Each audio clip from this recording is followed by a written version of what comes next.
This was the slaughter known as the First World War. 16 millions died and 21 million were wounded. At the height of the carnage, the Prime Minister of Great Britain, David Lloyd George, had a private chat with the editor of The Guardian, C.P. Scott. If people really knew the truth, said the Prime Minister, the war would be stopped tomorrow.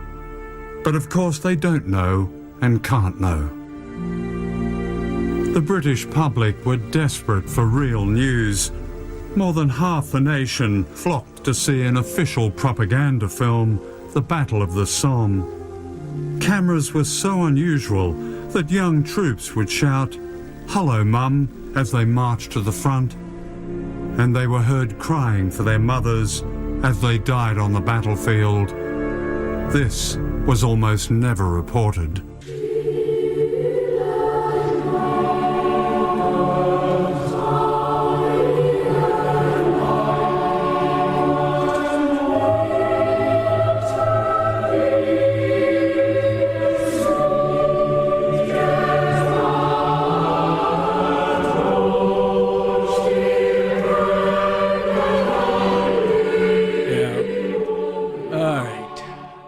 Critical live on the fly here with at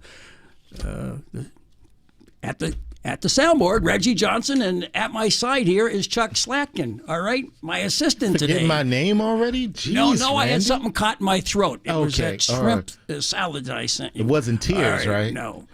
All right, forget about it. I got to get to this. I got two guests waiting. All right, what you heard at the very top there, and this is live on the fly, at the very top was John Pilger from his brilliant, breathtaking documentary called The War You Don't See, all right? And then you heard the music was from a film called What a Lovely War. And it's a depiction of the truce that took place on Christmas Day in 1914, 5 months into the war. There was a one-day truce, and the Germans and the Belgians and the French and the Brits were all in their trenches, I think somewhere in Flanders. And then the truce, they started singing Christmas carols, and then they went out into no man's land and started shaking hands and giving gifts and souvenirs and drinking schnapps and bad British whiskey and whatever. And that was it. And the war went on for another 3 years. It's hard to believe that something like that actually happened. Yeah, I know. Well, I wish it would happen right now in all the places where we have whatever. And we're going to talk about that. By the way, so Germany started World War I, all right? And then 20 years later, they started World War II. And then right now, they are rearming like it's 1935 all over again, building what I call a Fourth Reich, all right? So we have two great guests on. I should just give you their credits up front. Andrei Martyanov, you know. So we got a Russian and a German on at the same time. I put that together, all right? Andrei Martyanov is an author of 4 books, prophetic books, all right? He's better than Nostradamus. America's Final War, Disintegration. The other one is The Real Revolution in Military Affairs. And you got to read, this is one I've read twice, Losing Military Supremacy. All right, America's Final War. It's like, wow, you're seeing it. All right, and then coming back on, it's been a long time, right, Reggie, since we've had Sevim? Oh, yeah. It's been a while. Yes, right. Dagdelen. She is 20 years in the Bundestag. Did you know that? She was a member for 20 years, 2005 to 2025, and she's the author of the best-selling book on NATO, all right? NATO, A Reckoning. All right, so I got more on her when we come back, but this is for her. We're going to play this. This is a World War I song. It was actually a World War I poem that was made into a song in 1939 called Lil Marlene, and I'm playing this for Miss Dagdelen. All right, here we go. This is Lil Marlene by Marlene Dietrich. Vor der Kaserne, vor dem großen Tor, steht eine Laterne und steht sie noch davor. Dort wollen wir uns wiedersehen, bei der Laterne wollen wir stehen wie einst Lili Marleen, wie einst Lili Marleen. Unsere beiden Schatten sahen wie ein Haus, dass wir lieb uns hatten, das sah man gleich daraus. Sevim, I guess you're the only one that understands those lyrics. Yeah, hi, Randy. I'm very pleased to join the show again. All right. Well, it's good to have you. And Andrei, you didn't understand those words, did you? Pardon? Really? I know some German, but this is not applicable to this particular song. So I prefer Erica. Erica is everybody's, favorite song. All right. Well, we'll play Erica. Erica, do you have that, Reggie? Erica. All right. All right, I'll have to look for We'll that. look for that. All right. Okay. Listen, this is the first time I've had the two of you together, and it's amazing because I have a German and a Russian on at the same time. You heard my introduction there about what's happening. They're rearming in Germany, and they're spending a lot of money that they don't have. I'll go to you first, Sevim. Are you concerned about this drift towards militarism by a very unpopular president? Sevim? Excuse me, can you hear me? No, I can't. Well, can't. I think We that can hear you now. Now we can hear you. Go ahead. Can you hear me? I can hear you very barely, but All right. I can't. Yeah. All right. So let me. But I missed the question. All right. So I'm I'll sorry. let Andrei answer that first, and we'll go to a different question. Andrei, about the buildup. I mean, you have to understand the difference in the leagues, in military-industrial leagues. Of course, it is concerning, but Germany at this stage doesn't have real military-industrial capacity to do anything about anything seriously. Of course, they can pour money into Rheinmetall or what have you, but Germany, in terms of the military technology of the battlefield and let alone operational strategic level, is nowhere near Russia in this respect. So they will try.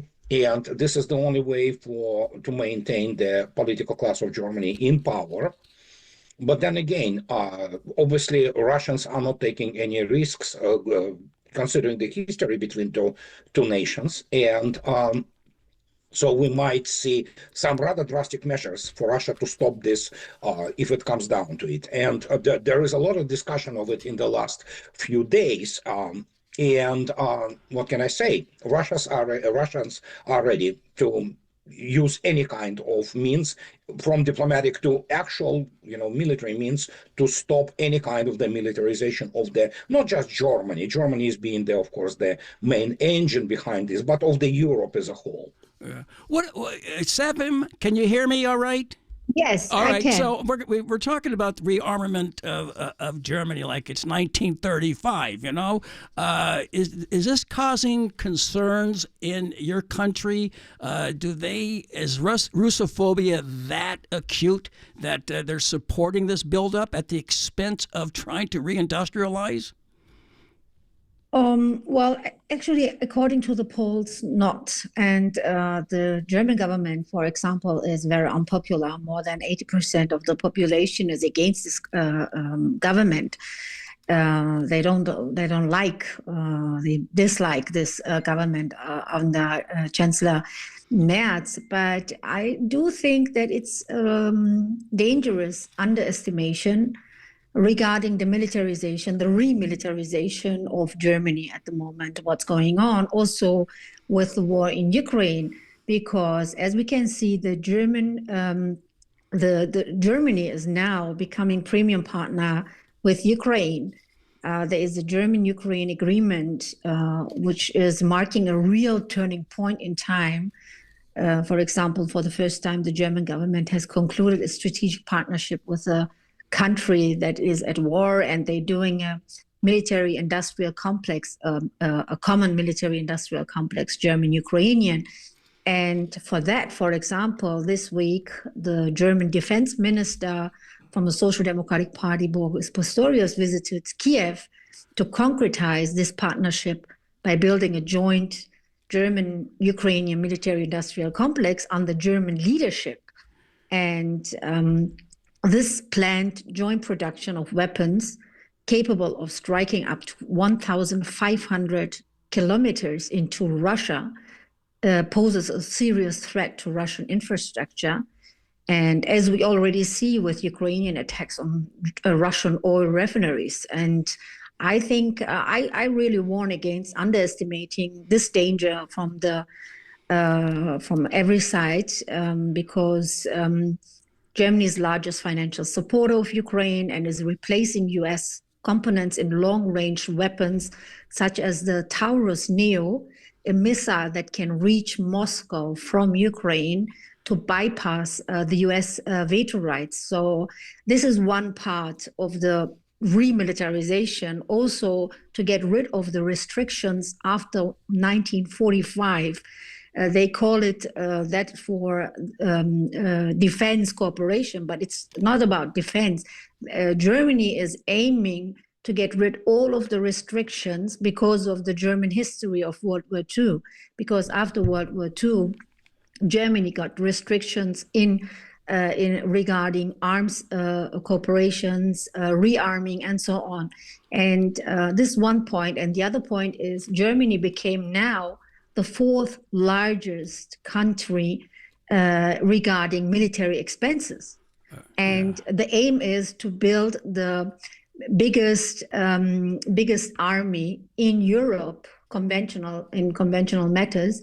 And of course, Russia as the biggest nuclear power, it's maybe not an existential threat, but I think it is a threat, and they are challenging Russia because USA is pushing Germany and Europe in the front row against Russia in this proxy war in Ukraine. And the problem is that Germany is doing this by will, of course, as well. But the other thing is it's carrying a big risk for a big war in Europe. All right. And that's we shouldn't underestimate from my point of view. Well, before you respond to that, Andrei, I want to play just a minute of something adding on to what you just said, Sevim. George Galloway, what he said about this new posture by Merz and Germany.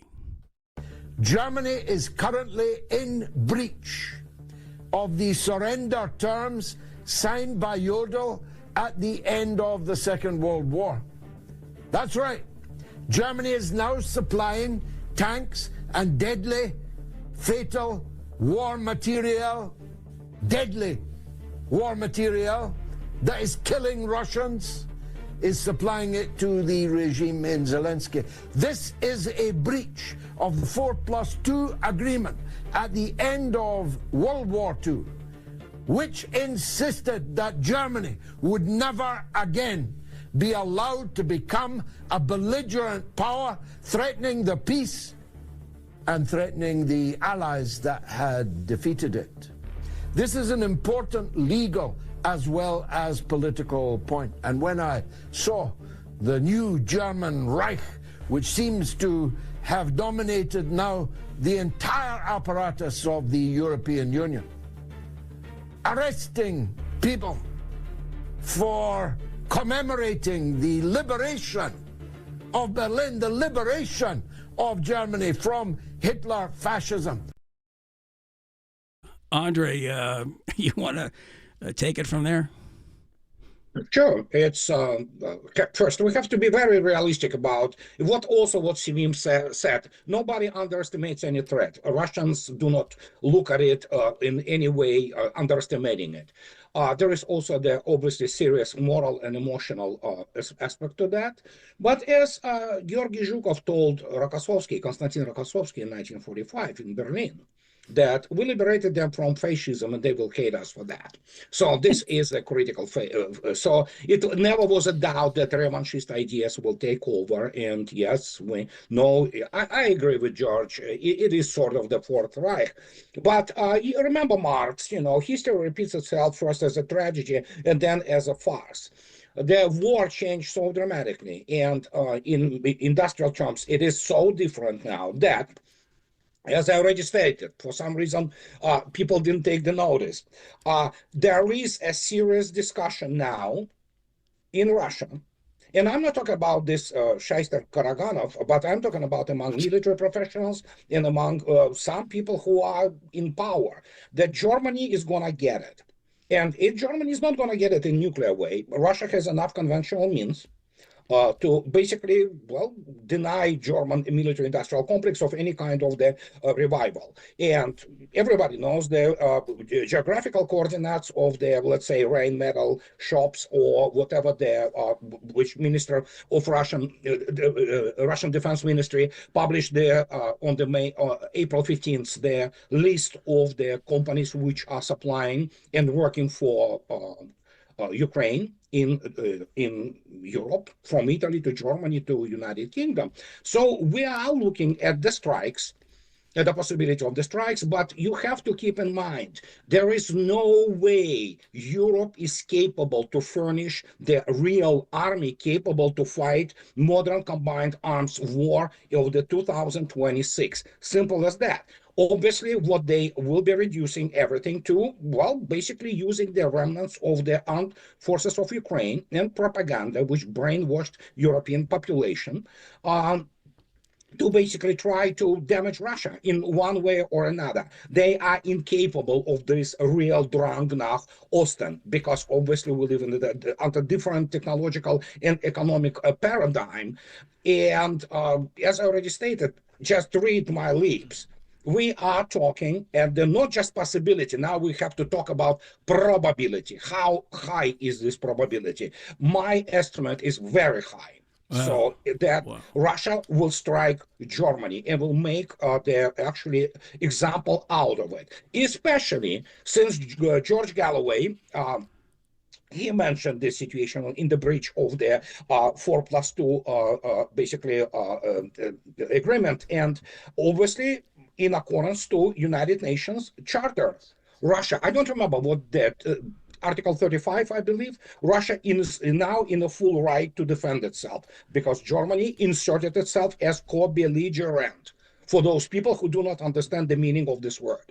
So, but we have to keep in mind, this is not going to be World War II style things. It's going to be total annihilation up to the decapitation of the Brussels top, military political top, and Russia can do it without nuclear weapons. And that is partially why, for example, there is still some kind of the lines of communications between the United States and Russia are open, because the United States understand it, especially after being humiliated militarily by Iran. It simply has no resources. So Germany is going to be sacrificed essentially for that. The United States will like nothing more than actually Europe being, well, some stones rearranged, and then United States comes in. They think that's how they plan.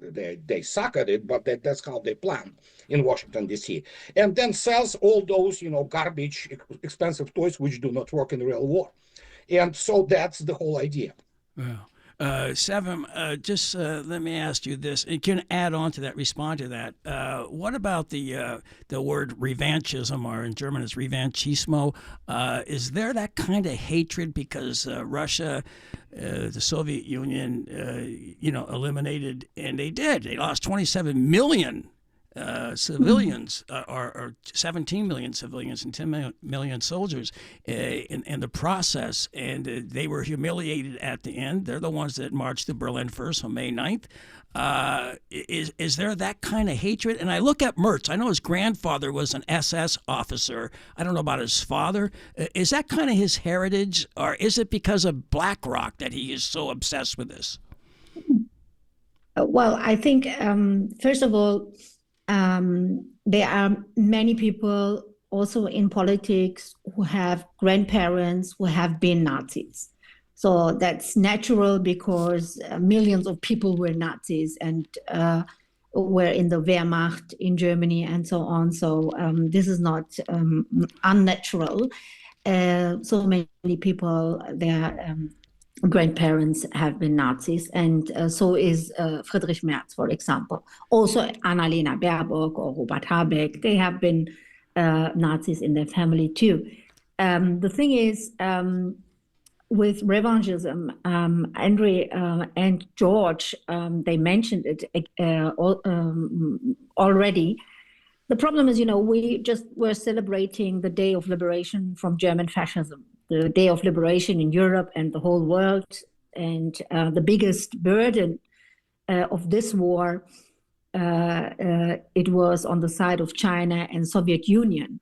So the Soviet Union that liberated the Nazi extermination camp Auschwitz, for example. And it was the Soviet Union with the Red Army helped save hundreds of thousands of concentration camp prisoners and ultimately ended the Holocaust. It was also Soviet Union on the 9th of May, 1945. They liberated the last concentration camp in Stutthof and disarmed the guards from the SS and the Ukrainian auxiliaries of this SS. So, and showing or seeing this historical background, it is exactly a disgrace and failed attempt to rewrite history that the German government and the German authorities in the federal states banned the display of the Soviet flag or even the Russian flag at war memorials the last days. And I think this is a disgrace. It's really shameful for us Germans to observe this, because it's disrespect towards all the victims. It's about 27 million victims of the Soviet Union, and the most of them, the majority, were civilians, not soldiers. The most of them were civilians. So I think, and this was in the past, of course, right-wingers, extreme conservatives, they always didn't see this day as a day of liberation. For example, the right-wing AfD in Germany, they banned this day as a day of liberation. They say this day was a day of destruction, and this day was a day of defeat and not a day of liberation, because they are revisionists and revanchists. They don't celebrate this day, and they criticize everybody who is celebrating this day. So, and now with this war in Ukraine, this revanchism, this revisionism, it takes more weight now. Even the dream of conservatives after World War II to get the bomb in Germany, for example, was always a dream of right and right-wingers and also extremists and so on, and conservatives. Now it's again in the discussion to get nuclear power in Germany, even though some of them, they're speaking about shared nuclear power with the French. But it shows how far they are going. And George mentioned the 4+2 agreement. I mean, they are breaching the 4+2 agreement already. For example, having a NATO base in Rostock. It's the territory of the former GDR, and this is forbidden, for example. Or sending troops to Lithuania, and saying this is the Ost flank, not the East front, but the East flank of the NATO, and it's just a rotation. It's not stationed. It's not a deployment. But this is just bullshit. So everybody knows this is a breach of this law. And the problem is the risk is getting higher and higher. And as Andrei mentioned, there are some voices in Russia, not just Karaganov, also Medvedev, who are seeing pointing Germany as the central threat to Russia, and this becomes more and more dangerous and not predictable anymore. And that's why I think we, as peace-loving forces everywhere in the world, have to keep the work stronger to end this war in Ukraine. And in one thing, I disagree. I don't think that the USA and the Trump administration is really interested in a peace in Ukraine. They are not. They are not serious. No, there's not. Sorry for interruption. No, go right Absolutely ahead. not. Go United ahead. States is highly interested in the continuation of the war. Yes, absolutely. Because, you know, for example, one of the main reasons for this war is the NATO expansion. So everybody knows you cannot stop this war without saying no to the NATO membership to Ukraine. And I would also add one thing. You have to say actually no to the membership of the Ukraine in the European Union. And I was pretty much surprised, for example, that they agreed for EU membership, because EU membership for Ukraine would be extremely dangerous because of Article 42 of the EU treaties, because they contain an automatic mutual defense clause. It's a little bit similar to Article 5 of the NATO Charter. So that's the thing. And if you don't say yes to these preconditions of Russia, and that's the reason why this war started, there can be no peace, obviously. And in the 28-point plan of NATO, of Trump, in the beginning, there was no membership of Ukraine in the NATO. And then they changed the plan. So that means they knew if they change this plan, they say no to peace.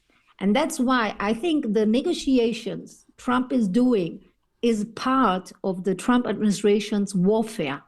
Negotiations by Trump administration are part of the warfare. We have seen it also very lately regarding Iran. All right. So, let Andrei, there's a lot of points that she made there. So why don't you jump on them and it's particular ones and expand on it? I mean, 28 points, it really is irrelevant at this stage. There never was any illusion on the matter of so-called negotiations with Trump and his administration. Everybody knows who Trump is. Everybody knows who United States is in Russia. The negotiations were held just for the sake of negotiations, but we have to start from where Sevim left, actually. United States just sustained a humiliating military defeat in Iran, which was actually the result of their literally exhausting not only United States but Europe in a special military operation. I just can give you an example. In the air defense systems alone, if it took, it's dozens upon dozens, which have been destroyed, which, by the way, was the result of their ineffectiveness. The latest Patriot battery was destroyed yesterday around Kiev. We're looking at $130 billion in air defense assets alone wiped out of the order of battle from United States and Europe. So you cannot recover this. And then we all know what happened with Iran. So Russians hold negotiations just for the sake of negotiations and for the sake of the upholding the renommee of Russia as the reliable partner who always looks for some kind of the peaceful settlement. But reality is, as I already stated, and I can only reiterate this point, at this stage, all this diplomatic activity, I will quote again my favorite Chinese, so to speak, phrase. It's rephrasing by Zhou Enlai, the premier of 1954 of China, who rephrased Karl von Clausewitz. You know, remember the most famous Clausewitz one-liner that war is the continuation of the policy by other means. So Zhou Enlai rephrased it as that diplomacy is the continuation of the war by other means. So diplomacy is secondary at this stage now. Because, and again, don't listen to Karaganov because he is nobody who tries to sell himself as some kind of the, meaningful figure. But when you have Mr. Medvedev, a former president and deputy chair of the Russia Security Council, talking about Germany, That should attract a lot of attention. But as Sevim correctly stated, it's not unnatural to see German political top being tied to Nazis and SS, Gestapo, what have you, Wehrmacht. And you have to also keep in mind the current MI6 head, Mrs. Mitravelli, who is not really Mitravelli. She changed her original name, and her original name is Ukrainian, which is Dobrovolskaya, and her grandfather was Nazi collaborator. So you have literally people all over the place in Europe gathering this revanchist, how to say it, impulse, if you wish. So, but I want to stress again, if many people do not understand, some European country, and we can kind of all basically things pointing towards Germany, will be made example of, after which, whatever comes next after that. But neither United States nor NATO as a whole, as organization, have now any kind of the resources to start any kind of the conventional war. We are obviously factoring out the nuclear component because in this case, Russia and the United States are the just overwhelmingly large nuclear powers. But with Russian newest systems, and again, you have to understand, practically everything Russia has now in terms of the nuclear weapons, they are actually dual-use weapons. For example, latest RS-28 Sarmat, it can carry actually conventional hypersonic gliding vehicles. They do not necessarily need to carry 1 megaton warhead. They could be just merely high explosives, and with their Mach 27 entrance into any kind of target, you can imagine what is going to happen there. There will be the utter destruction. And again, we spoke on this matter before, Randy, if you remember that it's a different war. It's different type of the deterrence today. It's not those large conventional armies which Europe still cannot assemble, which are going against each other. It's going to be done pretty fast. The only reason it is not done very fast with Ukraine, because obviously for the ethnic and cultural kind of similarity of the two peoples. But yeah, as you can see yourself, already have been stated that Kiev is not untouchable anymore. So, and yeah, it's going to escalate. Right. If I may, yes, go ahead. Regarding Clausewitz, I mean, in my view, the debate about the new wars is dominated too much by military experts. What matters more is geopolitics and political analysis. Clausewitz taught us that war is the continuation of politics by other means. True, agreed. But today, we must also realize that politics has become the continuation of war by other means. The US is bitterly learning that its military buildup in Guam, for example, and the second island chain is not paying off geopolitically. On the contrary, it looks like Washington is submitting and tactically accepting the rise of China. See the Chinese-US summit now, Trump in Beijing. So we should learn from, I think, by the way, from colonial history. How could 2,000 British colonial officials rule hundreds of millions of Indians and systematically plunder the country? The answer is divide and impera, divide and rule, like Machiavelli said.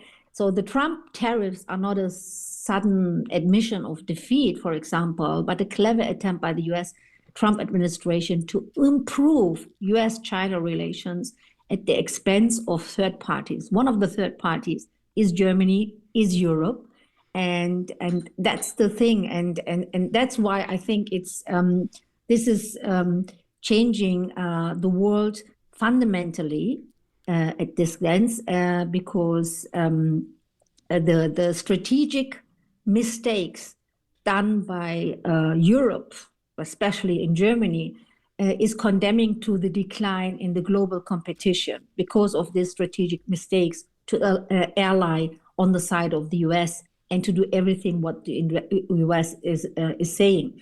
And that's why I think we should really try to not to be part of this divide and rule play of the U.S. That is my appeal also regarding Russia, for example, because as Andrei said, of course, maybe Germany and Europe is not capable at the moment in military means. But the problem is, as I told you, Defense Minister Pistorius was in Kiev, the planned joint productions of weapons.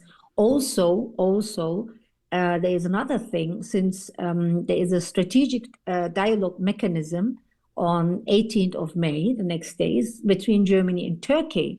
And this will be resumed for the first time since June 2014.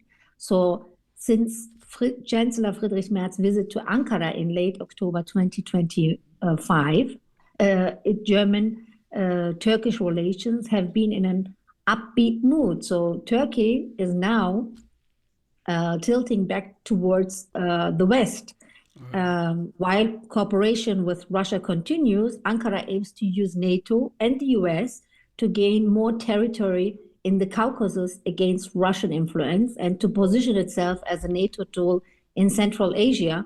And Germany and Turkey, they are planning this military maneuvers in the NATO, but also this joint cooperations regarding military supplies. So what I want to say is maybe at the moment the picture says, well, there is no danger from Europe rising, but I think we have to see the danger, a major war in Europe. The danger of it is growing, and we should. Our first priority should be to end this war in Ukraine. And just by the way, this war started by a breach of the UN Charter by Russia. And that's why I'm criticizing this war. And this war has to stop as soon as possible because of this growing danger of a major war in Europe. Right. All right, Andrei, you want to answer that? What do you mean Yes. It's point by point, Andrei. I'm going to give you the floor here for a little bit. All right. Sorry? Yeah, you can go point by point on some of the points that she, brought up. Yeah, I mean, we have to keep in mind that the war started actually not 2022. It started in 2014 as the result of the coup d'etat essentially orchestrated by the United States and Europe. Angela Merkel just went on record. She said, we lied. We were lying. She said it. I mean, I'm sorry. So after all those I criticized her because of this. Well, it's not about criticizing. And this is the thing. Yeah. And I understand, Sevim, your position, which is very admirable. However, April 15th, exactly 1 month ago, listen attentively to the speech of Mr. Lavrov. Russians are not idiots. They understand everything. And he stated, and I quote, this is the direct quote of Mr. Lavrov during his he was talking to, I don't remember where he was talking to, but you can easily find it. It was all over news, with the exception, well, even European news reported it. And listen how it was formulated. The era of the cooperation and here it comes, coexistence is over. It was rendered into the oblivion. This is so it's one thing about cooperation. Everybody knows. Nobody cares anymore about cooperation. Everybody knows what's happening for the last, actually, Russia is under 26,000 sanctions, by the way, even before the special military operation started.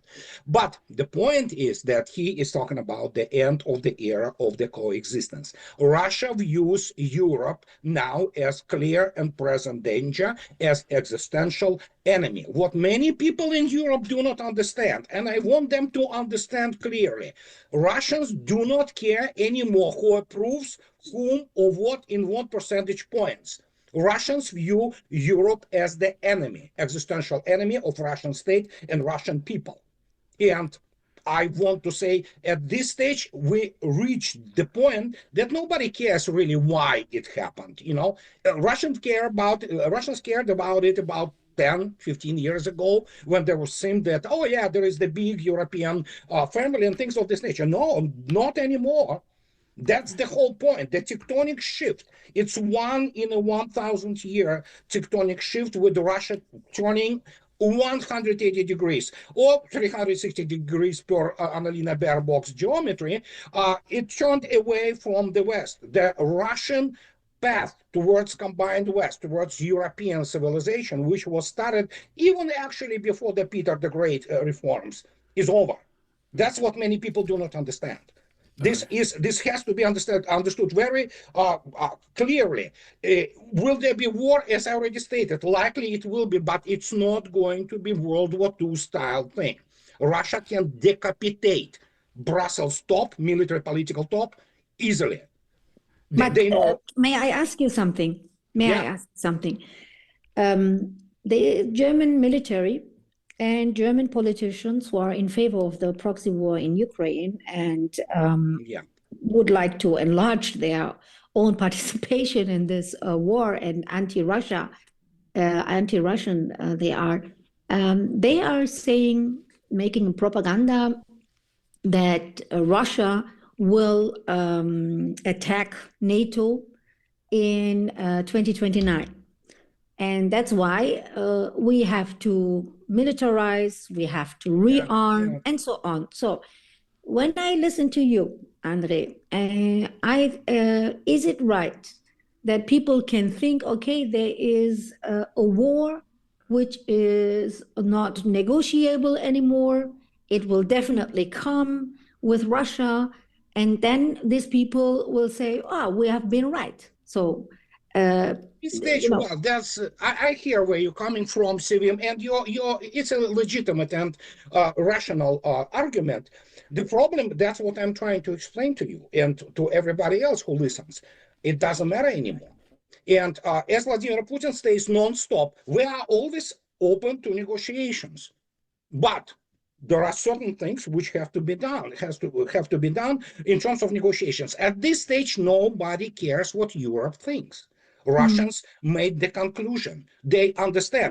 Yeah, they will be, making contacts. There will be exchange. Still, some tourists will go to Russia. There will be even immigration to Russia, which is happening now. But you cannot negotiate with this military political top of NATO and in Germany, and especially with the Russians have been warning about this. The only reason that Russians went slow without, just crushing Ukraine, which is coming, by the way, now, is because there was always some kind back and forth, and Europe was showing it was fake. Everybody knows now that it was basically playing games.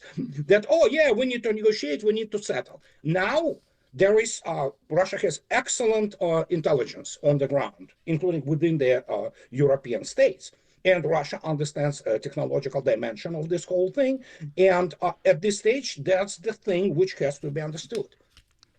It's over. There is no any more Western push in terms of the incorporating itself in the West from Russia.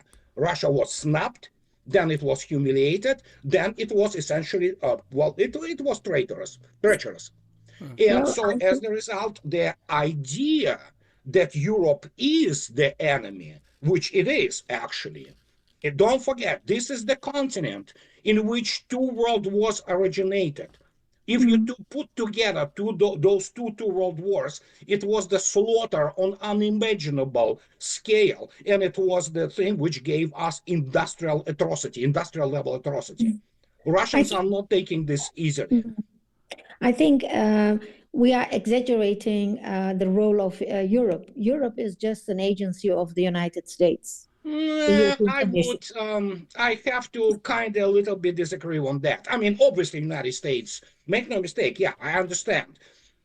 Europeans felt really good when the United States took, so to speak, burden on itself, which of course was fake. There was no Soviet invasions, and that's the whole other story. I have the access, was privy to the Soviet policy and Soviet strategy, being former officer, professional in this matter, that Soviet Union didn't want to attack NATO. Soviet Union was after reeling from the trauma of the World War II. But yeah, United States was actually, so sort of saying that, oh yeah, we're going to defend you from the Soviets. Well, I know the mechanism, how it was developed, this whole strategy. And do not forget, the defensive strategy of NATO, including even the TOE, Table of Equipment and Organization and Equipment, and things of this nature have been written by former Wehrmacht officers. It was written also for the United States, if you might not know. But actually, Erich von Manstein, Hauser, other Wehrmacht general and SS generals, they have been officially hired and served as the U.S. Army History Department. They wrote to United States all kinds of funny stories about the Eastern Front. Like Hitler was the guy because we lost and things of this nature. And they were the ones who actually shaped the NATO in purely military terms. I'm not even talking about Garland, who almost started World War III in 1946. When his org, which is now today is BND, obviously Germany intelligence, which is utterly corrupt, as is Bundeswehr. It's a bunch of the amateurs who run there that have no clue about real war. But the point is, he almost started when he reported to, at that time, the commandant of the American sector in Berlin that Soviet Red Army is about to attack. They sent it to him, and Cassius Clay was calling Washington, D.C. in total panic because he thought World War III will start. This is, so let's not kind of downplay this thing that, oh my God, the poor sheeple in Europe, they have been led to the slaughter. Europeans participated in this with a great pleasure because European prosperity in many respects have been based on the fact that they didn't have to spend money on what they perceived in the United States, pardon my French, so to speak, BS them in the basically in this Soviet threat, which Soviets are about to attack. And this continues non-stop. Now, this story is over. And again, April 15th, Sergei Lavrov, I'm sorry, the permanent member of Russia Security Council and closest friend of Vladimir Putin and the man of the immense importance in the foreign relations, when he says that it's over, it's not just cooperation is over, coexistence is over. And remember, main principle of Vladimir Putin, and this here it comes. If the fight is inevitable, strike first. And the fight is inevitable at this stage because United States will try to throw Europe into this furnace.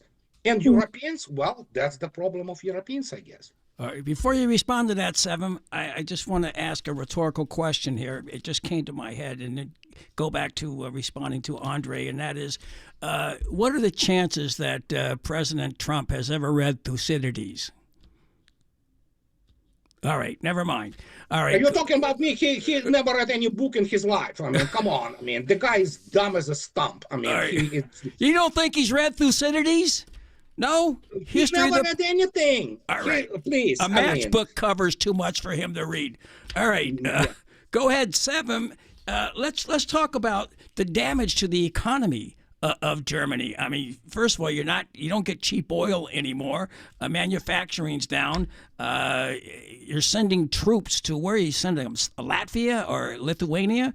I mean, what's in store for the German economy right now? How are they going to get out of this morass?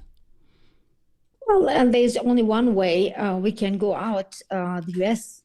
has managed to make Europeans pay for its wars, while securing lucrative but ruinous for Europe energy exports, for example, to the continent. And the only way to get out of this decline and the downfall of German industry, Europe's industry, is to get, again, cheap energy from Russia. That's the only way.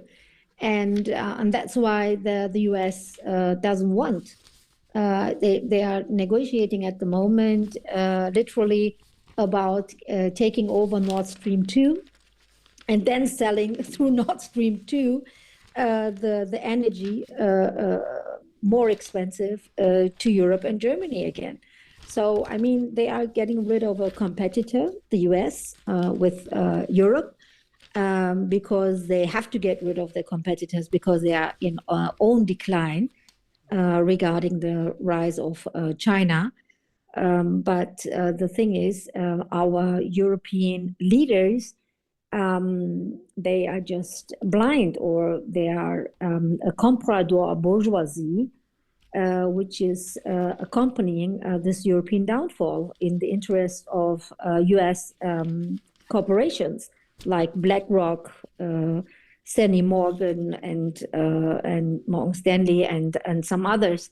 So I mean, they are the biggest shareholders, the biggest investors in the German stock exchange companies. We have 40 stock exchange companies, and the biggest shareholders and investors are BlackRock and Co.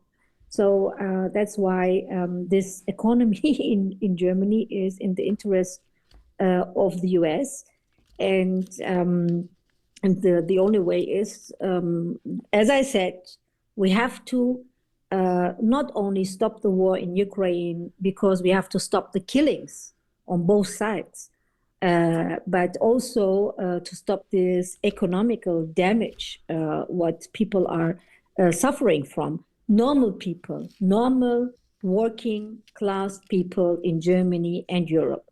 And that's why I want to stop this war. And I can understand the arguments regarding the security, the NATO, the EU, and so on. In 2014, I mean, I was protesting in the German parliament against the coup on the Maidan, and was condemned by the German authorities and the whole parliament, because I was condemning the coup and saying there are Bandera fascists and so on, the right sector, and Tangneburg and so on. But because I know all the history. Right, I know you do. You do. But also, I know that I am a peace-loving person, and I am on the side of peace and not war. No war is my war. And that's why also the Ukraine war is not my war, because I'm in solidarity with the working class in Russia and the working class people in Ukraine, which are forced to go to war and to get killed. Yeah. And this is a problem for humanity and for every human being, from my point of view. And the problem with the NATO, I just want to end with one point, because Andrei made such an expertise in regarding the Nazis and the role of the Nazis in the NATO. Yes, I do know Heusinger and Gehlen and also everyone else. But the thing is, the NATO, I mean, we shouldn't underestimate US in the NATO. It's an instrument of the hegemony of the United States. It's not the instrument of the Nazis. The Nazis have been an instrument by the US for their interests. And also after 45, all these conservatives, former Nazis, they were put in positions by the US. That's the problem, you know, and that's why I think, you know, the main enemy of Russia is not Europe. The main enemy of Russia is the United States. We got 5 minutes left here, and I want to play this. And it is sad. So many Slavs are dying. Slavs are killing one another, and Ukraine has basically been a rental by Europe and the U.S. to do, you know, to lose all of this blood and treasure. And they're at the point right now. I'm going to play this for both of you. And then, Andrei, I want you to respond, and that might be it. This is something that's going on right now. This is actually a question from 5 months ago. You don't see this that often in the White House East Room, West Room, or wherever those press conferences are. But this is Trump being asked a question by a pretty smart reporter. Mr. President, on Ukraine, President Zelensky just signed a law allowing for citizens aged 60 and above to serve in the military. We've seen dozens of videos of young men being hauled into vans and dragged to the front lines against their will. And we've even seen videos of a young man with Down syndrome serving on the front line. You, when you campaigned, you said you wanted to see the people stop dying. A lot of people admired that statement. Now the people dying are elderly, mentally handicapped, and conscripts. So even if a ceasefire doesn't work out, why should Americans continue to fund a foreign military that's scraping the bottom of the barrel of its population like this? Well, you have to understand very importantly, this is Biden's war. This is not my war. I'm here to get us out of it. It's a mess, and I'm here to get us out. I haven't heard that when you say about 60-year-old men and et cetera. But All right, Andrei. I've seen the videos, and it's really disgusting of people being dragged off the street. And we have just a few minutes left. You want to address that, the state of the Ukrainian army, and the onerous new draft laws that they have, and just Shanghaiing people off the streets. I mean, this has been happening since pretty much 2023, when the basically spirit has been broken after their counteroffensive. I mean, we have to get into the neck of the woods of the operational and strategic realities on the front line. And the fact that, again, whatever Trump says, it's absolutely meaningless. I mean, he shakes the air, and reality is there's a whole number of factors which are pushing for continuation. One of them is being, as I already stated, NATO military is being incompetent, and you look at Pentagon, it's incompetent. So, and their whole planning of this whole thing was designed around very primitive and very fake ideas and presumptions about Russia. And so we see the unraveling of this today, and nothing could be done about it. This is what I'm saying. This is not a joke. This is actual practical geopolitics. And geopolitics is based on only one thing: balance of power. And balance of power is the balance of the correlation of forces and means, including on the industrial and economic capacity. And so you have this. It's the subject which cannot bend. The combined West ran into this concrete wall, and now they're scrambling. And the fact that they take those young people, which is sad, and now they will be also, they will be drafting women, it's just the reality. Let me remind you, and Sevim obviously knows it, Volkssturm, Yeah. Yes. Absolutely. Absolutely. And then just one thing, the agreement between Germany and Ukraine contains also an agreement between Merz and Zelensky to return Ukrainian men liable for military service who are staying in Germany back to Ukraine. I mean, what a disgrace. These people came as refugees from this war to Germany to be secure, and now they want to force them to Ukraine from Germany. It's really a disgrace.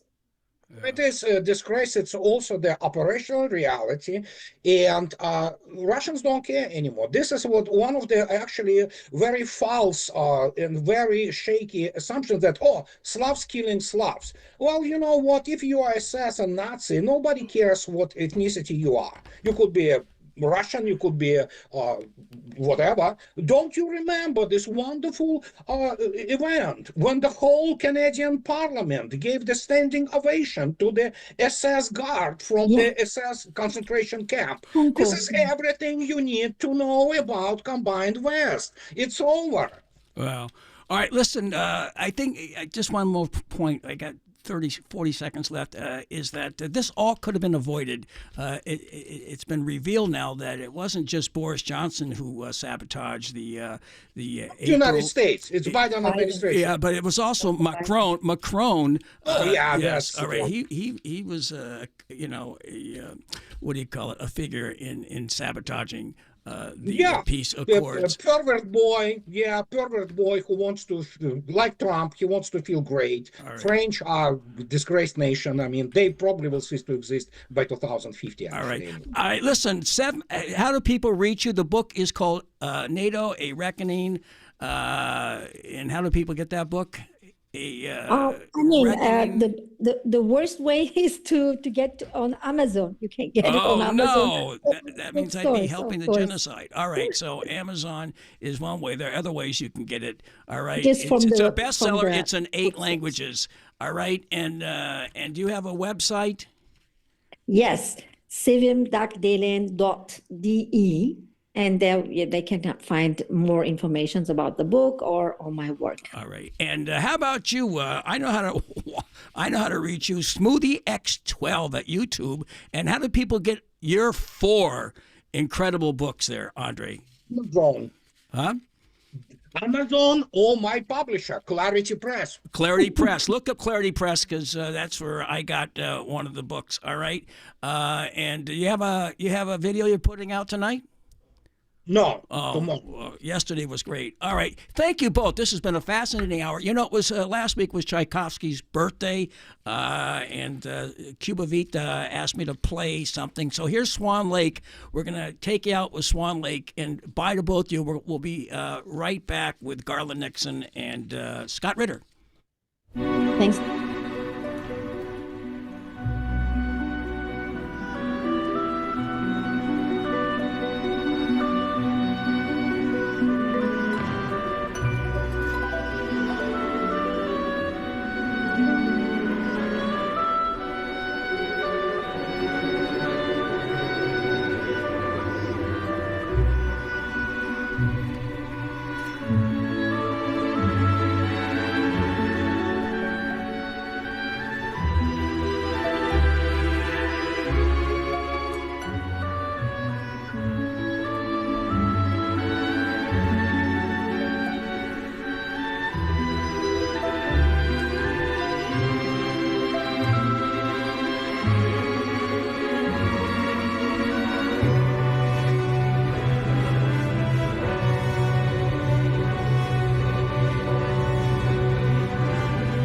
Wow, that was some exciting hour. Randy Credico live on the fly here on WBAI 99.5 FM in New York City. And now we go into our second hour. And I got a co-host with me this time, as I had a couple of weeks back. Garland Nixon. You all know Garland Nixon, all right? He's with KPFW in what is it? WLI. I forgot it. WLIB in D.C. He's got a show called News Views every Friday, and he's got Let's Talk on YouTube, the Garland Nixon Show, which is really fantastic, and he's really one of the maybe the best off the top of his head radio hosts and podcasters in the business. Thank you so much, Garland. Hey, thank you very much for inviting me. Can you hear me okay? Now I can, yes. I couldn't at Wonderful, first, but wonderful. I wasn't talking into the microphone. Do we have Scott's going to join us by? Yeah, he's going to, and the other apparatus. All right, yeah. all right. So he's going to get on YouTube. Garland, you had him on yesterday. That Andrei Martyanov is something else, huh? He's an interesting guy, Andrei, because what is good about Andrei is this. Americans, for the most part, they get a view of Russia through the lens of, the mainstream media, through the lens of mostly propaganda and anti-Russia propaganda, Russian propaganda. And when you get a chance to listen to Andrei Martyanov, a man who is an American, who is proud of American, but he's also, he grew up in Russia. He understands the culture, the history. He's been a part of that. He's still very much attached to that. So you get a view of Russia from an American, which Andrei is clearly an American, who has Russian heritage. And I think it's an honest view of how Russians feel and what they think and the personality, that dry, ironic humor. That Right. He really does have. It's wicked sometimes. Well, our next guest, who just signed in, as Andrei has 4 great books out, and our next guest, I know of 10 of them that he has out. One of them is called Target Iran. The other one is Highway to Hell. Then you have Endgame. You have Disarmament in the Age of Perestroika. We actually had a luncheon when that book first came out. And then you have Scorpion King, and you have Covering Ukraine. We had something over there on 34th Street when that book first came out.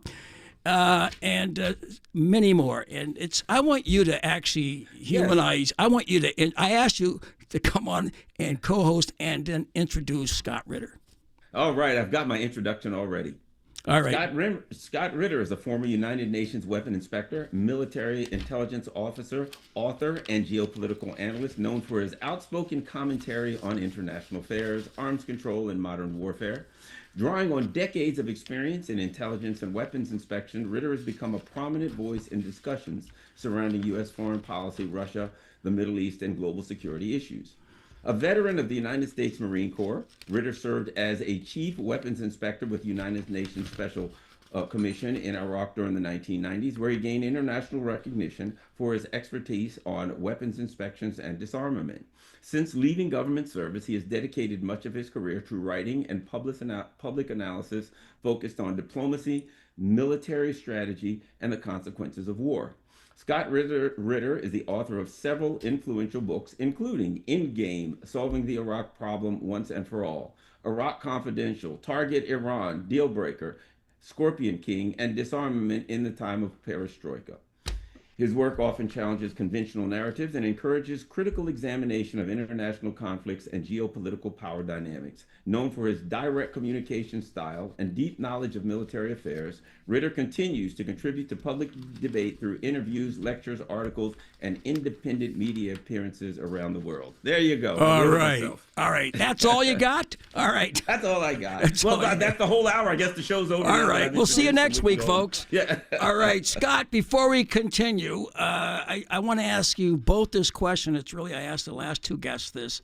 What are the chances, it's a rhetorical question, what are the chances that that the president has ever read Thucydides? Scott? Zero. I mean, he may have received some sort of ChatGPT synopsis of it, summary, once Xi Jinping made reference to it, but I would bet a whole bunch of money on the fact that prior to this, he was not familiar with Thucydides or the Peloponnesian Wars, and he couldn't name the two participants, the established empire or the power on the rise, the ascending power. He couldn't name historically who was what and what was the outcome. So, and that was clear in his ridiculous social media post about Biden and Z making reference to Biden, but that the man's a cult, a narcissist, incapable of self-reflection, and as ignorant as the day is long. Right. Oh, I'll give you two chances: slim and fat. All right. How about we go with that? All right. Well, explain to everyone here. I'm sure Trump thought it was some kind of virus or fungus when somebody, what the hell does that mean? Thucydides. But it was on the cover of the Post today, New York Post. Everybody knows it today. Yeah. This should be good for the histories of the Peloponnesian Wars, book by Thucydides. And so the phrase was the Thucydides trap. And can you explain what that is in so many words, Scott? The Thucydides trap is was the tendency of an established power. It could even be an established power on the wane. Historically speaking, we're speaking of Athens, and not being willing to, find nonviolent ways of dealing with a power on the ascendancy. And historically, this was Sparta, and because of this inability to, reach compromise and learn to peacefully coexist, there were 30 years of war, which saw the total destruction of Athens, the eradication of Athens, and the ascendancy of Sparta. The trap, of course, is the hubris of the established power, not willing to recognize that, history had other plans in store for them and others, and that the best way to survive would be to adapt to the reality of this new power, Sparta. They could have found a way to live together in peace and harmony. Instead, Athens chose war and paid the ultimate price. Right, and lost their democracy along the way. It was a shining democracy up until that point. I just he also made mention, I don't know if this is true or not, because I just heard somebody talk about it last night, that Xi said that the U.S. is a declining nation. Did he say that? And is he correct? I'd have to go and review the transcripts. I know that President Trump Declining power. I'm sorry. Yes. made reference to that. I don't know if that is an interpretation of Thucydides' trap as explained to the president. I cannot find any evidence of Xi Jinping saying that and knowing Chinese diplomacy and the art of diplomacy is practiced by China. It would be highly unlikely that those words escaped Xi Jinping's lips in front of Donald Trump. So what I believe happened is when Donald Trump retreated back to his quarters, he asked for a briefing on it, and that somebody in spinning this, or in Donald Trump's misunderstanding of how people were spinning this, he interpreted Xi Jinping's words to mean that the United States was a declining power. And therefore, that led to his social media posting that linked the concept of a declining power to the Biden administration, and thereby allowing him to fantasize about the United States being the hottest thing in the world. Yeah. Garland, go ahead. Before you ask a question, I would just want to ask you: what did the U.S. get out of this 3-day meeting? Nothing. My understanding is that there was a brief meeting. It was non-substantive. The thing that people who are not knowledgeable about international diplomatic affairs don't understand is the normal protocol is that ahead of these kinds of meetings, diplomats will show up and they will talk about the deals. They will iron out the deals. They'll bring them back to the boss, the president, whoever it is. They will work them out. And this is normally all worked out because these types of deals, if that's what you want to call them, take months. And generally, when the big guys show up, they shake hands, there's pomp and circumstance, and they sign a deal. That's generally what these kinds of meetings for. The concept of just walking in, by Donald Trump's sheer presence, he gets a deal, some international deal within a couple of hours, is that just doesn't happen in international affairs. So to be quite frank, I think that kind of attitude makes the U.S. look inexperienced and sophomoric in those kinds of circles. Right. Scott, anything? Pound sand? Is that what she said? Again, he's a diplomat. I think the Chinese were in receive mode, and then Donald Trump was in fantasy mode. Right. I mean, first of all, we need to recognize that the United States is agreement incapable. And so look, I'm going to give you a stark example of this. And this was a test for Donald Trump that he failed egregiously. The Chinese, to have an agreement, there has to be integrity. You have to be able to trust somebody. Xi Jinping was seated next to Donald Trump at the big dinner, and he had a notebook that he had referred to repeatedly during the night, and he left that notebook on the table conspicuously and walked away. And Donald Trump leaned over and opened up the notebook and started leafing through the pages.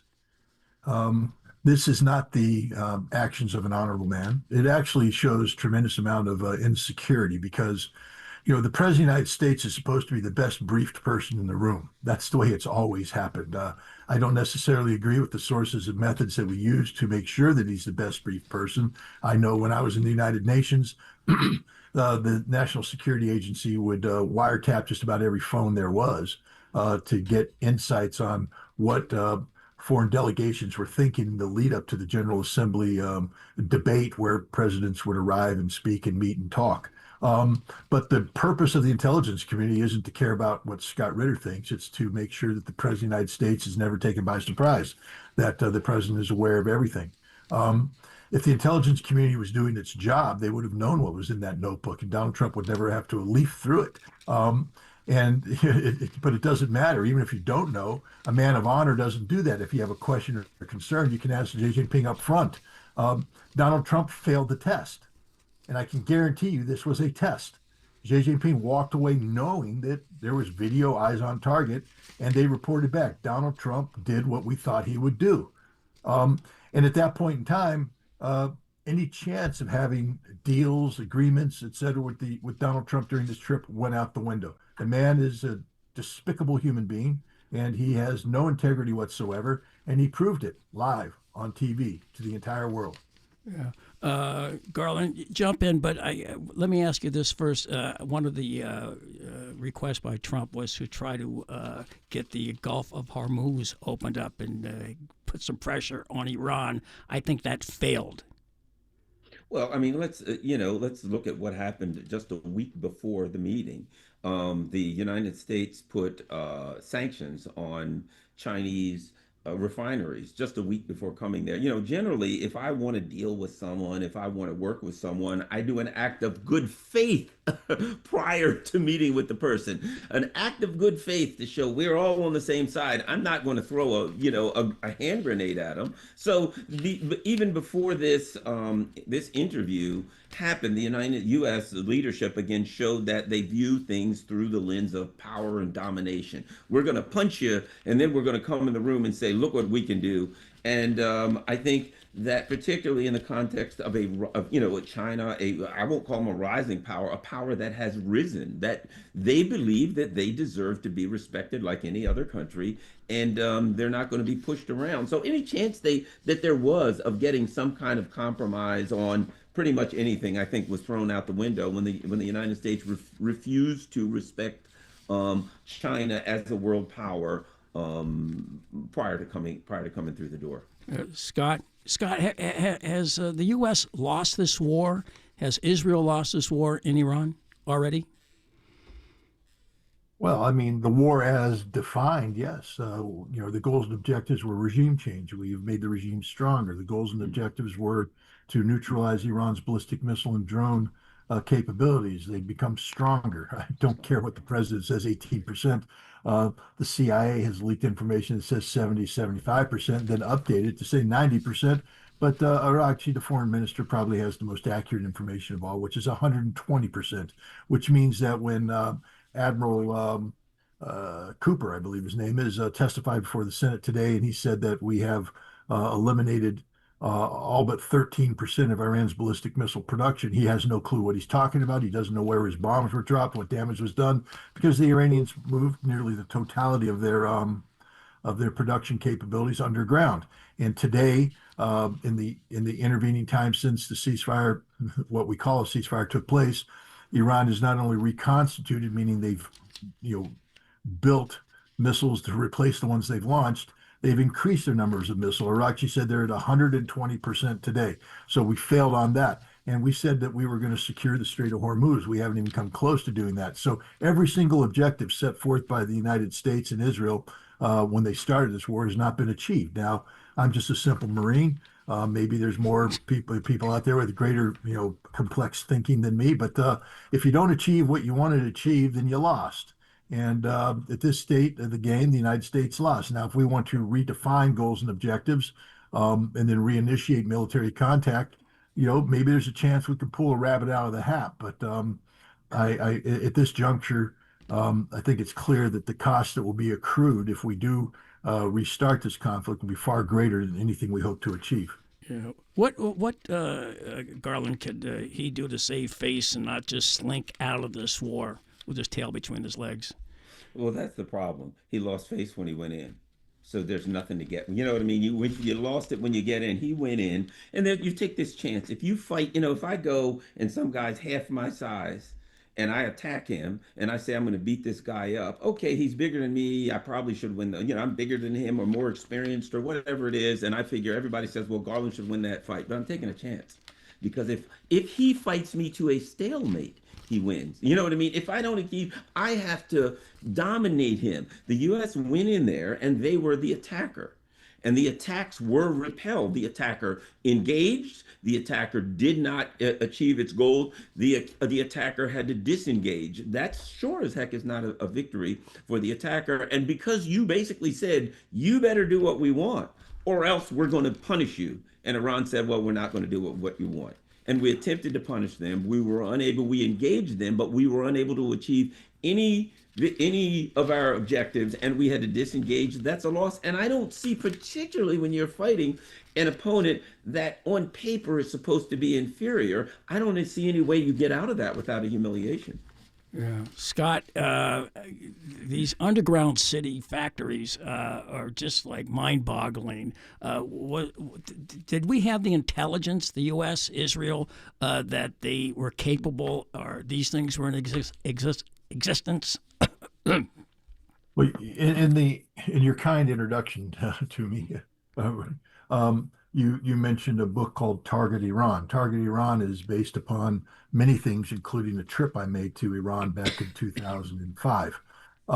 When I was in Iran in 2005, I had the opportunity to one of my minders was a former Revolutionary Guard, operative, and he, in short, let me find out. He said, go to a certain square in the morning and come back and tell me what you see. And I came back and I said, I see very short Asiatic men. He said, where do you think they're from? And I said, North Korea. He said, correct. What do you think they're doing? And I said, I don't know. Are they engineers? He said, of a sort. They are deep boring specialists. They are specialists in how to dig holes deep underground and build caverns and such. And he basically said that everything of importance in Iran has gone underground. Everything of importance. Whatever's up top is replicated underground in spades, etc. This is back when, Iran was reacting to Dick Cheney's very verbal threats of military action. And Iran took those threats very seriously. Because Iran had just witnessed the United States carry out an illegal invasion and occupation of Iraq, and understood that when General Clark said that there were going to be other nations to follow suit, that Iran was on that target list. So Iran was preparing. So I knew this. I wrote about it. I said everything's underground. I said the entire command and control structure is underground. Factories are underground. Now, I think I did a pretty good job of reporting that, but it wasn't that hard. This had to be something that the United States intelligence community knew. I mean, if I knew it and I wrote about it, they knew about it. You wrote about it, and by the way, this book came out in 2006, 20 years ago. Target Iran. Go ahead. I'm sorry to interrupt. I just wanted to. No. I mean, I wrote about it 20 years ago, so it's been around there for a while. Again, this is just a failure of. This is why Pete Hegseth should be fired or impeached. He's incompetent. Mike Radcliffe should be fired. Everybody in the intelligence community should be relieved. It's inexcusable what is being done here.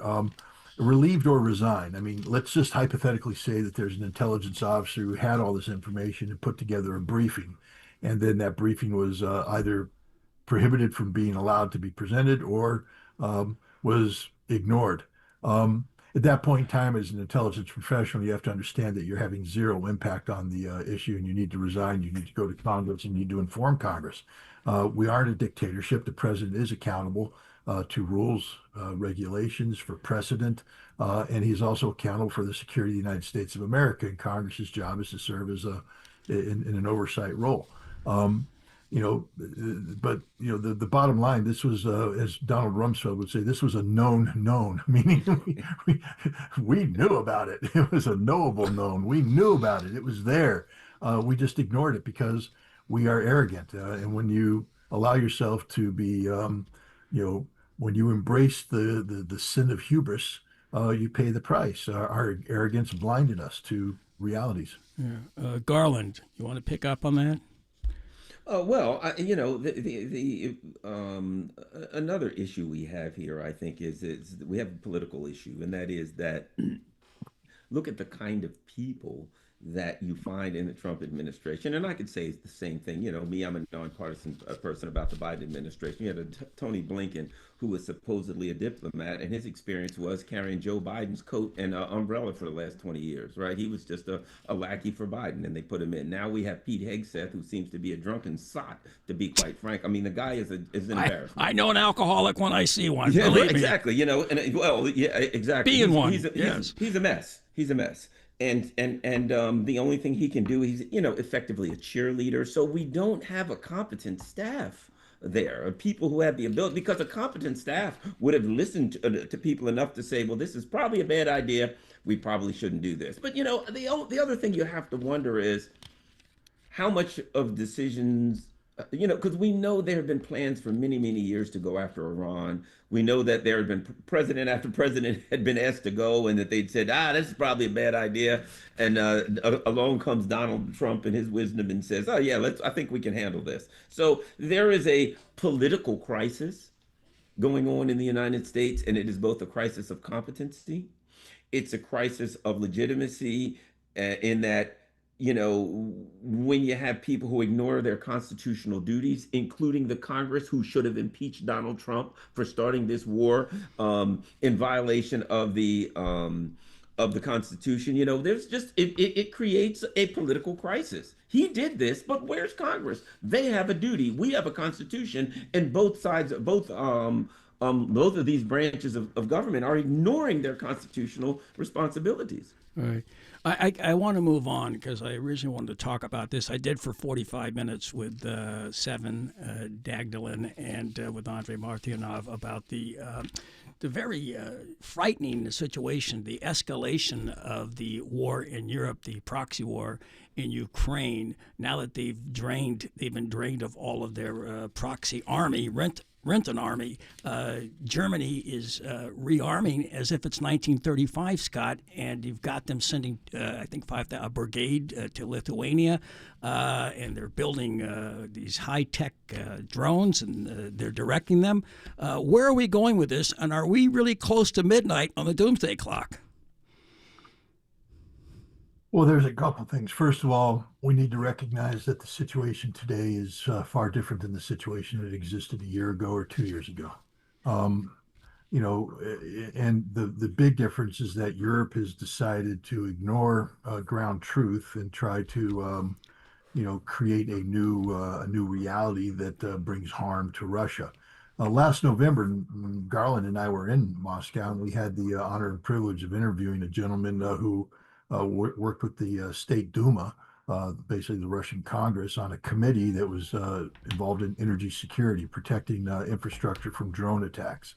And in the discussion with him, and this is a man who has, extensive firsthand knowledge, he said, look, these drones are coming in, they are hitting facilities, but that, they aren't doing that much damage, and that Russia has been able to repair the facilities in quick order and bring them up to speed. That situation's changed. The destructive power of the drones, the strategic depth the drones can operate in, the intelligence being provided, and the fact that Ukraine has found two corridors that they can use to bypass the teeth of Russia's air defense. They go through Poland and the Baltics to strike in and around St. Petersburg, and they go through the Caspian Sea, through Kazakhstan into central Russia. And these strikes are having effect. They, by some estimates, up to 20% of Russia's port capacity has been derailed right. Because of this. Yeah. So Russia, is now facing a situation where they can't just ride this out and wait for the war of attrition to prevail. Russia has no choice but to take action, and this action will have to be direct in nature. Sergei Karaganov, the close advisor to Vladimir Putin, has, opined on this issue repeatedly. People might remember back in 2023, 2024, he, said that it was time to strike Europe, and Russia needed to recognize that the United States would not intervene, that the United States was not willing to trade Boston for Poznan, a city in Poland, and that Russia needed to use nuclear weapons. It's interesting at first Vladimir Putin distanced himself from that, saying, no, that's not our policy. But then Vladimir Putin appointed Sergei Karaganov to be a senior advisor to the Kremlin on the issue of strategic deterrence. And lo and behold, last year, Russia issued a new strategic nuclear doctrine, which incorporated the basic precepts of Karaganov's theory that Russia now is prepared to use nuclear weapons preemptively against conventional strikes from nuclear-armed nations that strike the strategic depth of Russia, which is exactly what's happening now when we take a look at what Germany, Great Britain, and other nations are doing, building drones, guiding drones, giving the drones to Ukrainians. I believe the decision has already been made that Europe is going to be struck. Now, Europe can escape this by changing the way they're doing it, but they aren't. I don't think Europe will be struck with nuclear weapons, although, again, I'm not a Russian decision maker, but I do believe that Russia sent a signal yesterday to Europe by launching 1,500 plus drones. Um, Russia's been building drones at a facility outside of Kazan at a rate of over 1,000 drones a day. The maximum usage prior to this was 350 to 400, which means even on the heavy drone use day, Russia is banking 600 to 650 drones in a warehouse a day, 600 to 650 a day. Russia has the ability now to launch 1,500 to 3,000 drones a day for several months, and Europe has zero air defense, none, squat. And Russia sent a signal that what is happening to Ukraine will happen to Europe.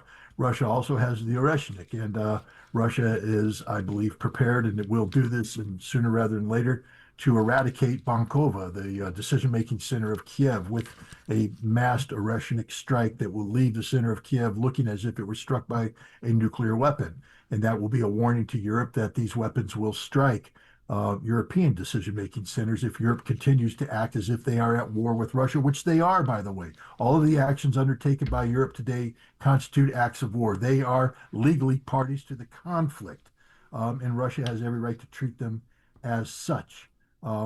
It's up to the Europeans to decide what the next step will be. But Russia is very much crossed the Rubicon on this. I was at the Victor Day celebration at the Russian embassy, and it was the darkest celebration I've ever seen in 4 years. The concept of unconditional surrender prevailed, and the concept that Germany was reemerging as a modern day Nazi Germany, that it needed to be treated in the exact same way, was also prevalent, both in the official speeches and the unofficial dialogue taking place. Nothing happens in a vacuum. The Russians don't change their demeanor overnight or without cause. And I also will point out, for Russians, words matter. Words mean everything. And the words being said by Russians today must be listened to. I think it's too late for Europe, though. I do think that Europe is going to be given a very harsh reality check in a not too distant future if they continue to behave the way they are. They continue to facilitate Ukrainian attacks. I'm going to St. Petersburg, to the St. Petersburg International Economic Forum in early June. I can guarantee you this is the largest forum of its kind in the entire world, a very prestigious forum, more prestigious than the World Economic Forum, better participants, larger participants. And Russia will tolerate zero Ukrainian drone activity. Should Ukraine launch a drone against the St. Petersburg International Economic Forum, Kyiv will cease to exist. Yeah. You want to add on to that, Garland? You were just in Russia, right? So, yes, it was. A couple of things that I think Scott? is important.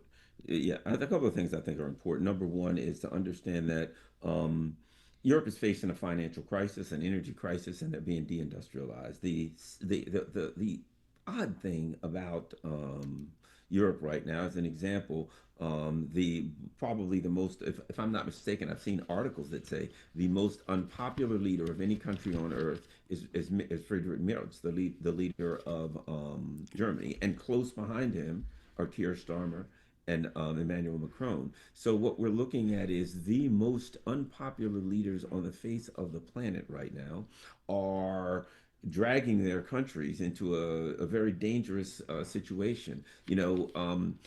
Germany's claiming that they're going to reorganize their military-industrial complex, and they're going to become this powerful military juggernaut. The reality is the country's going broke and they can't do it. I mean, they can talk about it, but A, they don't have the money to do it. B, they don't have the industry to do it. And C, they don't have the military technology to do it. Most of the military hardware that they had of consequence has been sent to Ukraine, where it's been blown up and destroyed there. So they're talking a lot about how, okay, within 2 years, we're going to build this giant military and we'll go have at it in Russia. The reality is that and this is the sad irony, that if the EU, the NATO, the European countries were to get their wish, let's just say for the sake of argument, they said, well, in 2029, we're going to war with Russia. Okay.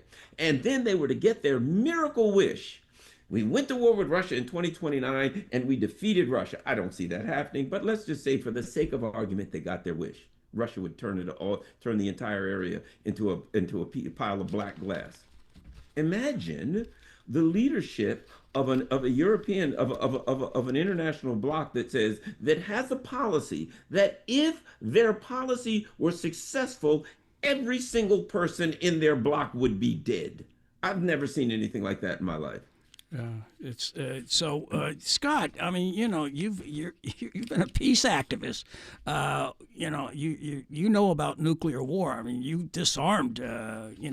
Brought down some of these INF missiles in Russia at the time, or was it the Soviet Union at the time?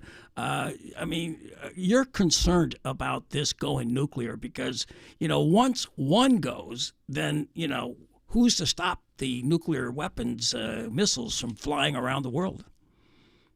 Yeah, that's what I call the Karaganov fallacy. Again, Sergei Karaganov is a man I know personally. I've spoken with him several times, and I have the highest respect for him. And we must, as I said, he's sort of the Russian version of E.F. Hutton. When Sergei Karaganov speaks, people listen, including the Russian president. But on here, when he speaks about the need for Russia to use nuclear weapons, he premises it on two things. One, the necessity of terrorizing the people of Europe into recognizing that war with Russia is a non-starter, and two, the understanding that the United States will not retaliate and Europe won't get involved in a nuclear conflict with Russia because it's the eradication of Europe. He's wrong on this. I mean, he might be right on both aspects. The United States will not retaliate against Russia, and Europe, of course, won't commit suicide. But where he's wrong is, and this is the fallacy, right now, strategic nuclear deterrence is premised on the notion that nuclear wars cannot be won, therefore cannot be fought. And we simply have nuclear weapons to deter any potential use. You have to keep that notion true, that nuclear wars can't be won, because if you fight them, everybody dies, mutually assured destruction. If Russia sets a new deterrence paradigm that says we can use nuclear weapons in a manner which will not result in an immediate counterstrike, what they've done is defined Russian nuclear superiority, because Russia then will have demonstrated that they have the will to use nuclear weapons, and that will be an intimidating factor. Every future interaction with Russia must be, predicated on the concept that this could go nuclear, that Russia could use, because Russia's crazy, they use nuclear weapons.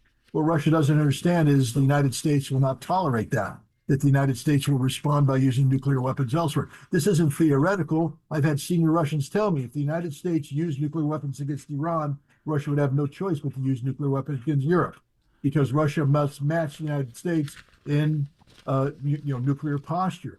And so once you begin that exchange, a one, then a one, it's over, because now the exchange will continue. It may take months or years, but it will always, every single time computer modeling has been applied to this problem, it ends up with a general nuclear exchange and we all die.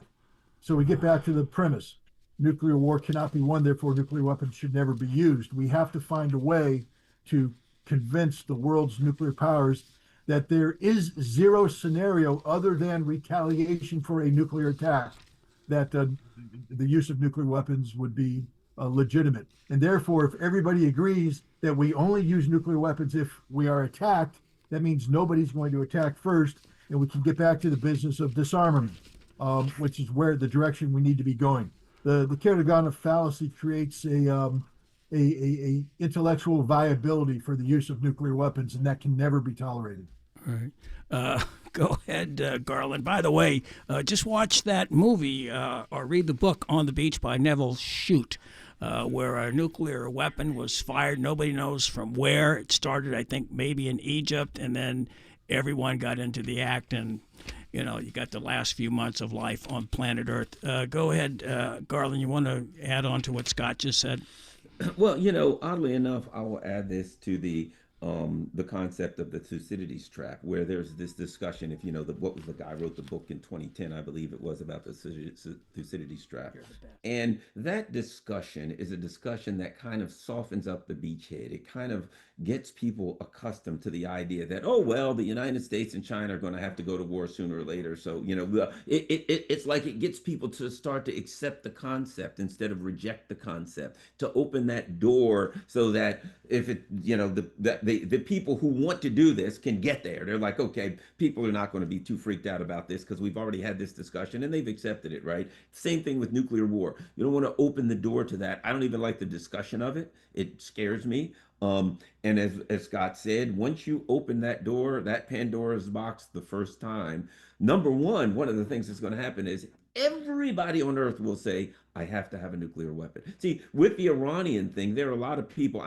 we're very much a peacenik as anyone else. And there are people who are supporting Iran, who are angry at the U.S. saying Iran should have a nuclear weapon. I understand from a emotional perspective, but from an intellectual perspective, if they get a nuclear weapon, then Saudi says we got to have one, UAE says we got to have one, and it continues to expand the number of countries that have nuclear weapons, and the more that are out there, the odds that they will be used dramatically and exponentially increases. So what we have to say is, when it comes to Iran, is we need this conflict to be resolved peacefully. And Iran doesn't need a nuclear weapon. They've already shown they've got an economic nuclear weapon. They've already shown that there are other things that you can use outside of nuclear weapons. So I think I'll take that to make sure that I make this comment during this show. The people out there who, let's just say, support Iran, okay, that's fine, that's legitimate.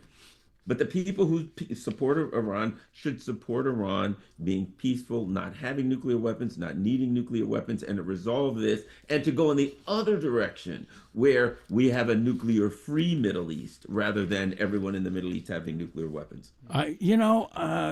Everyone's concerned. Let's say the U.S. does back off. Israel is not going to back off. Do you believe that Israel will actually pack their bags out of Lebanon and Gaza and Iran and let it go and just try to reconstitute as a nation, Scott? Well, I mean, do I believe that Israel will, or that Israel Netanyahu led Israel? Yes. Okay. Either one. I think Netanyahu is a political leader with a short future, and I believe that it will be impossible to have his his brand of politics survive in the long term. Israel is facing a brave new world, so to speak, one in which Israel and the concept of Israel is being rejected broadly across the world. In the United States, 60% of the Americans oppose the state of Israel. That's an unheard of number. In Europe, you have nations starting to walk away from Europe. Italy, pivoting away from Europe, Spain, other nations. When Israel finds itself alone and isolated, as it increasingly is, Israel will be confronted with the reality that it has to change its behavior. And that means that politicians like Benjamin Netanyahu will not be good for the state of Israel. He right now governs only through fear. He's a security-oriented leader who betrayed his country. He's the one who made the October 7th Hamas attack possible through his incompetence. And now what he's done is, in order to stay in power, in order to avoid a definitive investigation into his role in making October 7th happen, he's expanding the scope and scale of the conflict. There is nowhere else he can go right now. Iran was always the tip of the tip of the spear, so to speak. So at some point in time, the United States is not going to allow this war to go forward, and Israel will not be able to go forward without American support. And when that happens, I think there will be hell to pay for Benjamin Netanyahu. And once you remove him from the equation, I think Israel will find leaders who will understand this new reality. It's not going to be easy. It's not going to be quick. It's not going to be perfect. But I think the chances of greater Israel ever being manifested are slim to none. And I think that Israel will find itself being a reduced power. And if they don't manage it right, they will find that you could be in a situation where it leads to the depopulation of Israel, not through direct violence, but through people fleeing Israel. Israel will cease to exist as a nation state capable of sustaining modern life for a population of its size. You'll see millions of people fleeing Israel. And once that happens, the demographics of the region change, and the concept of one Israel for the Jewish people will be replaced by the notion of a Palestine for everybody. Oh, We got just 3 minutes left here. Garland, you take half of that and let Scott close it. And I want to know how people can reach you first, how people can watch your show and listen to you. Sure. You can find me at my YouTube show, of course, on Telegram, on X at THE Garland Nixon, and my email address, it's garlandn@gmail.com. And I'll say keep an eye on the GCC, you know, the statelets that were created by Europe, excuse me, by Britain. I believe that before this conflict is done, that the borders that were drawn by Europe in the early 20th century will be significantly changed. All right. And Scott, final words, and then how do people get those books? I've got 3 of them. The first one was Scorpion King, which everybody should read. But how do people get access to all of those books that I enumerated earlier? Well, I mean, over the years, the books have been published by a number of publishers. So today, my publisher is Clarity Press, and they've published every book I've written since Deal Breaker, followed by Scorpion King, followed by Perestroika in the Hinterlands, Disarmament at the Time of Perestroika, and now we have, of course, Highway to Hell. I actually got a new book coming out next year, which is Ukraine and the End of NATO. But prior to that, Nation Books was my publisher. Then prior to that, Frontier Press, and then Simon and Schuster. Look, if you go to claritypress.com, you'll be able to. All right. Yes, that's where I went. All right. Yes. Don't try not to do that Amazon, although Amazon has most of your books. But just some final words here, Scott. Final words is, look, Garland and I just spent November and March going to Russia to try and capture the reality of Russia and bring it back to the United States to better inform the American people, sort of like an antidote to the Russophobia that's infected the collective. Russophobia is a disease of the mind, which leads to a disease of the heart, which leads to tolerance for bad policies that head us down the path towards nuclear destruction. We have to change this path. We have to become empowered with knowledge and information. If you go to my ScottRitter.com will take you to my my Substack page, or Real Scott Ritter. It's a free subscription. If you want it free, you got it free. It's there, all the information, everything. But my salary is paid by paid subscription. So if people want to help keep this roof over my head, that would be good. And the trips that Garland and I make, we are independent journalists who pay for every aspect of our work. That's only done through donations. And so there's a donations button. And I will just tell you that anything you donate will be put to the best possible use. All right. I want to thank you both. This went by so quickly. And good luck on that trip to not Kazan. You're going to St. Petersburg. And are you going as well, Garland? No, I'm not going this time. All right. Thank you both so much, Scott Ritter and Garland Nixon. You guys are true heroes. Ain't got no shoes, ain't got no money, ain't got no class, ain't got no skirts, ain't got no sweaters, ain't got no perfume, ain't got no love, ain't got no faith. I ain't got no culture, ain't got no mother, ain't got no father, ain't got no brother.